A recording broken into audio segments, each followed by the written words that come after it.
আসসালামু আলাইকুম রহমতুল্লাহি ওয়া বারাকাতুহু। সম্মানিত দর্শক, শেখ হাসিনা ভারতের অবস্থান নিয়ে বাংলাদেশ এবং ভারতে মিশ্র প্রতিক্রিয়া রয়েছে। বাংলাদেশের বহু সংখ্যক মানুষ যেমন মনে করছেন যে শেখ হাসিনা তিনি সেখানে রাজকীয় মেহমান রূপে আছেন,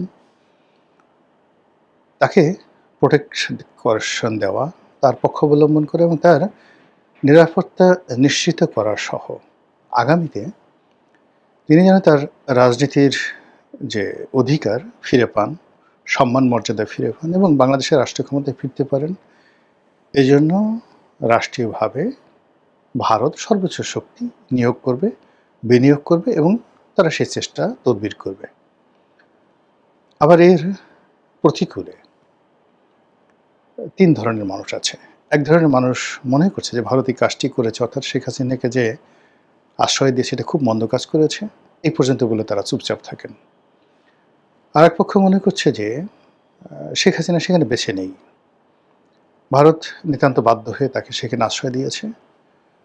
কিন্তু যে কোনো কারণে হোক না কেন, এখন তার যে বাঁচিয়ে রাখা বা তার মৃত্যুর খবর গোপন রাখা এটা ভারতের জন্য ফরজ হয়ে গেছে, ভারত এই কাজগুলো করছে। এই ধরনের মানুষ আছে, তারা চিন্তা করছে।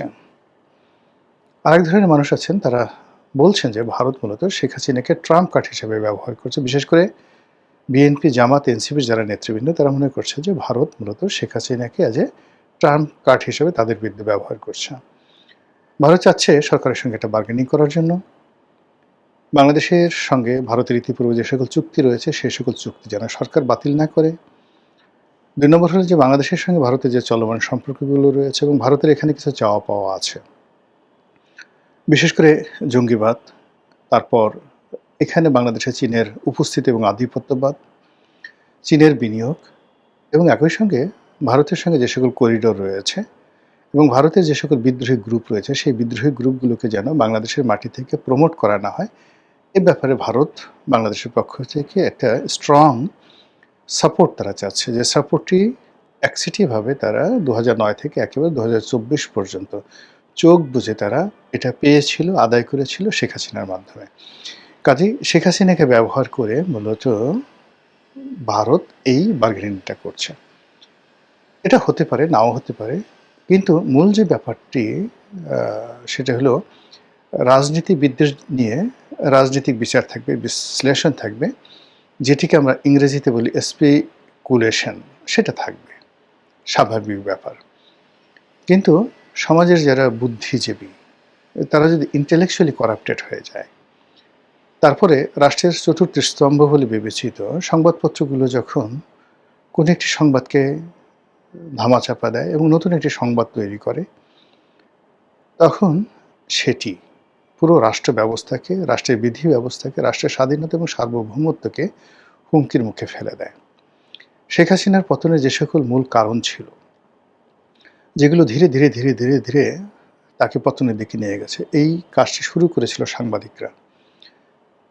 তার পক্ষে নানা রকম ন্যারেটিভ তৈরি করত, তাকে জ্ঞানী, মহাজ্ঞানী, পৃথিবীর শ্রেষ্ঠ, সৎ, সবচেয়ে বেশি পরিশ্রমী, নানা রকম উপাধি, মানে এক সপ্তাহ পর পর নিত্য নতুন উপাধি সাংবাদিকরা তাকে না দেওয়া পর্যন্ত তাদের ঘুম হারাম হয়ে যেত। অধিকন্তু যখন তিনি সংবাদ সম্মেলন করতেন, ওটা তার একটা মানসিক রোগে পরিণত হয়েছিল। সাংবাদিকরা সেখানে যেতেন, প্রশংসাসূচক বক্তব্য দিতেন, ৩ ঘন্টা ৪ ঘন্টা, সেখানে একটা it's a relaxation, just like a cinema. এরকম একটা ঘটনা গণভবনে ঘটত এবং এই ঘটনার ফলে ধীরে ধীরে ধীরে ধীরে তিনি সত্য থেকে বিচ্যুত হয়ে যান। তার যে সকল নেতাকর্মীরা তার সামনে গিয়ে সত্য উচ্চারণ করতেন, তাদেরকে তিনি শত্রু ভাবতে শুরু করেন এবং অনেকের জন্য গণভবনের দরজা বন্ধ হয়ে যায়। এরপর দ্বিতীয় স্তরে তার নেতাকর্মী, তার মন্ত্রী, তার এমপি, যাদের সঙ্গে তিনি নিয়মিত যোগাযোগ করতেন এবং সকলের আপা হিসাবে, বোন হিসাবে তিনি যে শ্রদ্ধার আসনটিতে ছিলেন, সেই জায়গা থেকে তিনি হয়ে গেলেন আমলাতন্ত্রের স্যার। তার প্রাইভেট সেক্রেটারি, তার এপিএস, তার প্রেস সেক্রেটারি, তার মুখ্য সচিব, তাদেরকে পাত্তা না দিয়ে, ডিজিএফআই প্রধানকে পাত্তা না দিয়ে, ওখানে যারা এসএসএফ এর কর্মকর্তা ছিলেন তাদেরকে ক্ষেত্র বিশেষে ঘুষ না দিয়ে অনেক মন্ত্রী এবং এমপি শেখ হাসিনার দরবারে উপস্থিত হতে পারতেন না। এবং শেষ দিকে দেখা গেল যে বেশিরভাগ মানুষ ওনার দলের একান্ত আপনজন দোয়া, কুনুত, আয়াতুল কুরসি ইত্যাদি পড়ে বুকে ফু দিয়ে শেখ হাসিনার সামনে যেতেন। এর কারণ হলো যে কোনো কারণেই হোক তার মধ্যে একটা ভাব জন্ম নিয়েছিল যে তিনি সবাইকে দয়া করছেন। তার সাহায্য নিয়ে তার দলের সব লোক বেঁচে আছে। তিনি বাংলাদেশের জন্য অপরিহার্য। তিনি যদি কারোর উপর থেকে দয়া উঠিয়ে নেন, মুহূর্তের মধ্যে সেই লোকটি যাকে বলা হয় শেষ হয়ে যাবে। এরপরের বক্তব্যটা হলো তার দলের বেশিরভাগ লোক নয়, সব লোক চোর এক্সেপ্ট সে। তিনি বলেছিলেন যে একমাত্র আমি ছাড়া এই দলের মধ্যে অন্য কেউ বিশ্বাসযোগ্য বা সৎ নেই। তো এই যে তার যে বক্তব্য, এই বক্তব্যের ফলে কি হলো, পুরো দলটিকে তিনি চোর বানিয়ে দিয়েছিলেন। এখন এই কথা তিনি কেন বলেছেন, কিভাবে বলেছেন সেটা পরবর্তী ব্যাপার। কিন্তু এইভাবে যে এই যে দূরত্ব তার তৈরি হয়ে গেল নেতা এবং কর্মীর সঙ্গে, একেবারে শেষ সময়টা পর্যন্ত ইট ওয়াজ ফরমাল। এবং আজকের দিনে যে ঘটনাগুলো ঘটছে দিল্লিতে, কলকাতাতে, সব জায়গাতে, এটারই ধারাবাহিকতা। এখন যারা কাজকর্ম করছেন তারা মূলত পদপদবী এবং মনে করছেন যে শেখ হাসিনা ছাড়া আমাদের আসলে কোনো রক্ষা নাই। শেখ হাসিনা আছে তো আমরা আছি, শেখ হাসিনা বেঁচে থাকলে আমরা বেঁচে থাকবো, না থাকলে থাকবো না। এবং এই লোকগুলোকে নিয়ে কেন্দ্র করে যদি কখনো শেখ হাসিনা বাংলাদেশে ফিরে আসেন, তার যে সফলতা এবং তার যে কর্মতৎপরতা অতীতের যে কোনো সময় আসছে আরও 100 গুণ খারাপ হয়ে যাবে।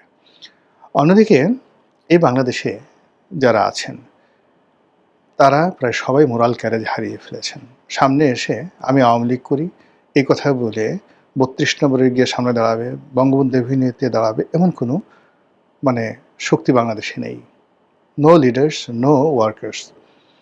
এরপর যদি ধরেন যে সবাইকে অর্গানাইজ করবে দেশের মধ্যে, আপনি 1000 কোটি টাকা দিয়েও কোনো নেতাকে, বাংলাদেশে যারা আছেন এই মুহূর্তে আওয়ামী লীগের অনেক নেতা আছেন যাদের ক্লিন ইমেজ আছে, নেত্রী যদি তাদেরকে বলেনও যে ঠিক আছে তোমাকে সেক্রেটারি বানানো হলো, এমনকি তোমাকে সভাপতি বানানো হলো, তুমি আওয়ামী লীগের অফিসটিকে খুলো, এরকম সৎসাহসওয়ালা বাংলাদেশে একজন নেতা এই মুহূর্তে জেলের মধ্যেও নেই, জেলের বাইরেও নেই।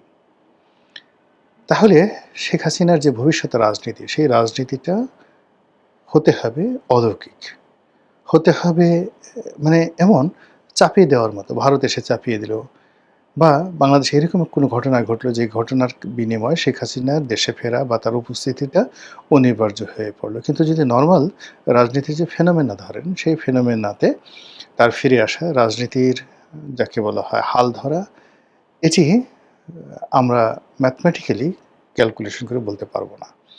তো এইভাবে যদি আপনি সব কিছু বলতেন বা বর্ণনা করতেন, সেটা একটা রাজনৈতিক বিশ্লেষণ হতো।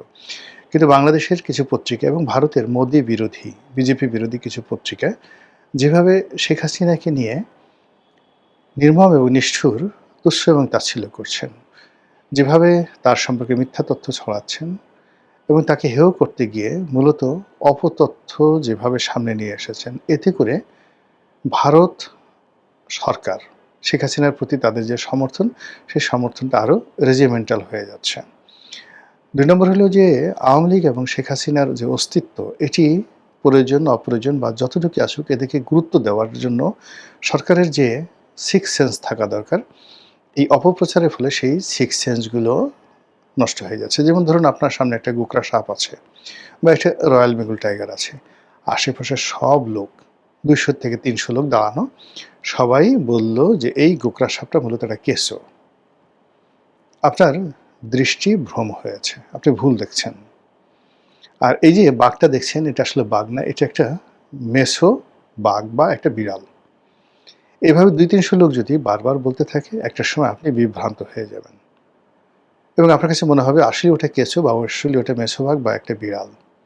ফলে কি হলো, যখন আপনাকে গোকরা সাপ আক্রমণ করবে, মেসো বাঘ আক্রমণ করবে, আপনার দৃষ্টিতে আপনার দৌড় দিয়ে পালানোর মতো সময় বা হিম্মত আপনার থাকবে না। তো এই ক্ষেত্রে যেটা হচ্ছে, শেখ হাসিনার জামানাতেও এই যে যারা বৈষম্য বিরোধী আন্দোলন করেছে কিংবা বিএনপি, জামাত, তাদের যে শক্তিমত্তা, পুরো জিনিসটিকে শূন্য করে দিয়ে তার দলের নেতা, কর্মী একেবারে শেষ সময় পর্যন্ত পুলিশ, ছাত্রলীগ থেকে শুরু করে যুবলীগ সবাই বুঝিয়েছে যে এটা কোনো সমস্যাই নেই আপা, কোনো সমস্যা না, 100% সব কিছু আমাদের নিয়ন্ত্রণে আছে।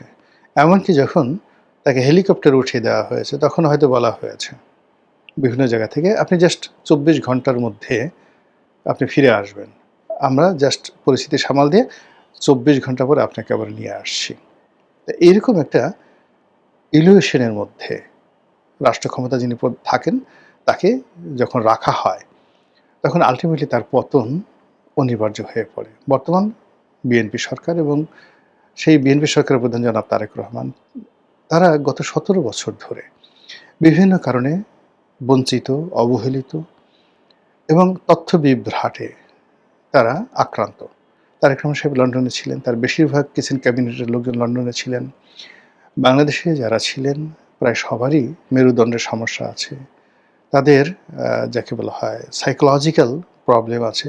এর কারণে ১৭টি বছর ধরে অর্থনৈতিকভাবে তারা পঙ্গু হয়ে পড়েছিলেন, সামাজিকভাবে তারা অপদস্থ হয়েছেন এবং জেল, জুলুম, হত্যা, হুলিয়া, গুম ইত্যাদির মাধ্যমে তাদেরকে এমন একটা মানসিক অবস্থার মধ্যে ফেলে দেওয়া হয়েছে যে এই সরকারের পতনের পর, মানে আওয়ামী লীগ সরকারের পতনের পর কি হলো, যখন এই ছাত্ররা বিজয়ী হলো, তখন বড় বড় বিএনপির নেতা তারা আবেগে কেঁদে দিয়েছিলেন, ভেউ ভেউ ভেউ ভেউ করে শিশুর মতো তারা কেঁদে দিয়েছিলেন। সেই কান্নার দৃশ্যগুলো দেখেন।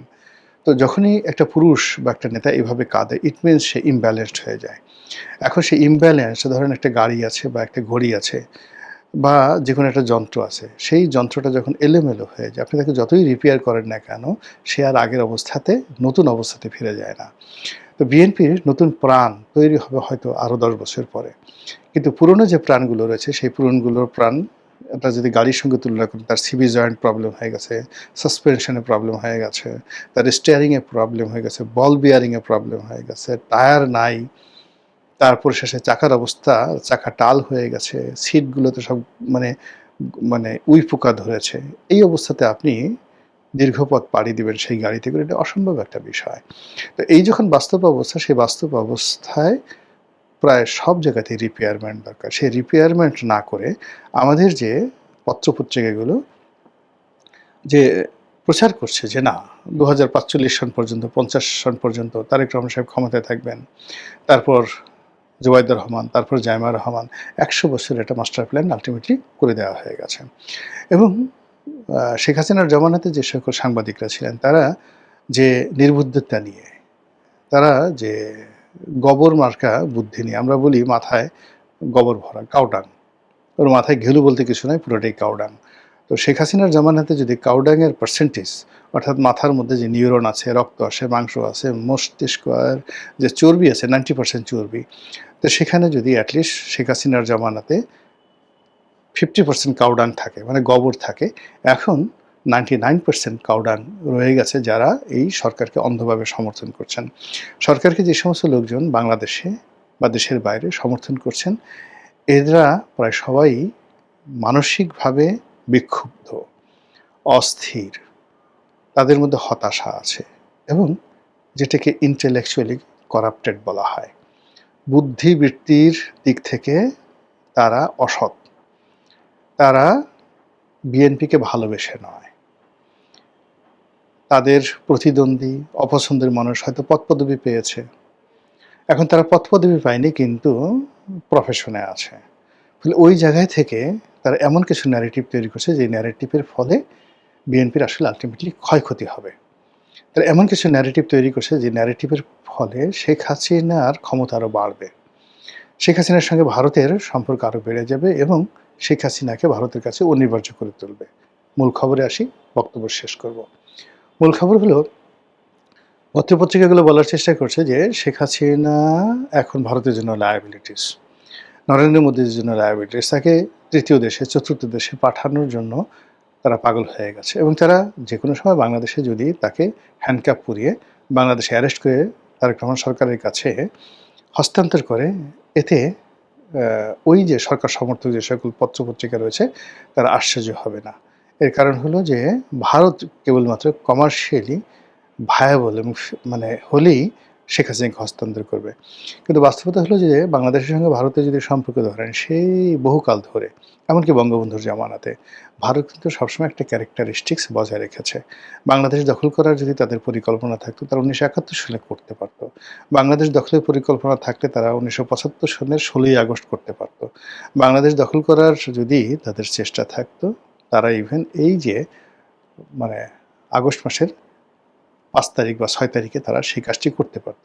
আপনি যদি বাংলাদেশে ভারতীয় মিলিটারি ৬ তারিখে আসতো, শেখ হাসিনা চলে গেছে, এরপর যদি তারা আসতো, আপনি কি করতেন বলেন? যুদ্ধ করার ছাড়া তো আপনার কোনো উপায় ছিল না। কিন্তু ওই মুহূর্তে পুলিশের, মিলিটারির যে অবস্থা ছিল, সেক্ষেত্রে কারা যুদ্ধ করত? আমাদের আর্মস কোথায় ছিল? অ্যামুনিশন কোথায় ছিল? কিন্তু ভারত এই জিনিসগুলো আসলে কখনোই চেষ্টা করেনি। ভারত শেখ হাসিনাকে আশ্রয় দিয়েছে। তার সঙ্গে, সঙ্গে তারা রাষ্ট্রীয় পর্যায়ে বাংলাদেশের জনগণের সাথে সম্পর্ক স্থাপন, রাষ্ট্রীয় পর্যায়ে বাংলাদেশের সঙ্গে সম্পর্ক স্থাপনের পাশাপাশি বিএনপির সাথে সম্পর্ক স্থাপন এবং দৈনন্দিন কর্মকাণ্ড চালিয়ে নেওয়ার জন্য যা, যা করা দরকার সেই জিনিসগুলো কিন্তু করে যাচ্ছে। এখন এগুলোকে ম্যাটেরিয়ালাইজ করার জন্য যে ডিপ্লোম্যাটিক নলেজ দরকার, ডিপ্লোম্যাটিক এফোর্ট দরকার এবং একই সঙ্গে, সঙ্গে আন্তরিকতা দরকার।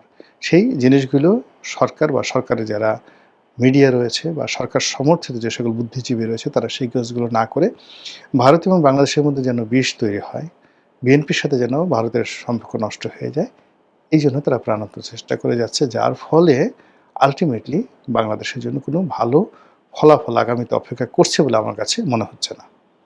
মহান আল্লাহ আমাদের সবাইকে হেদায়েত দান করুন এবং হেফাজত করুন। আসসালামু আলাইকুম ওয়া রাহমাতুল্লাহি ওয়া বারাকাতুহু।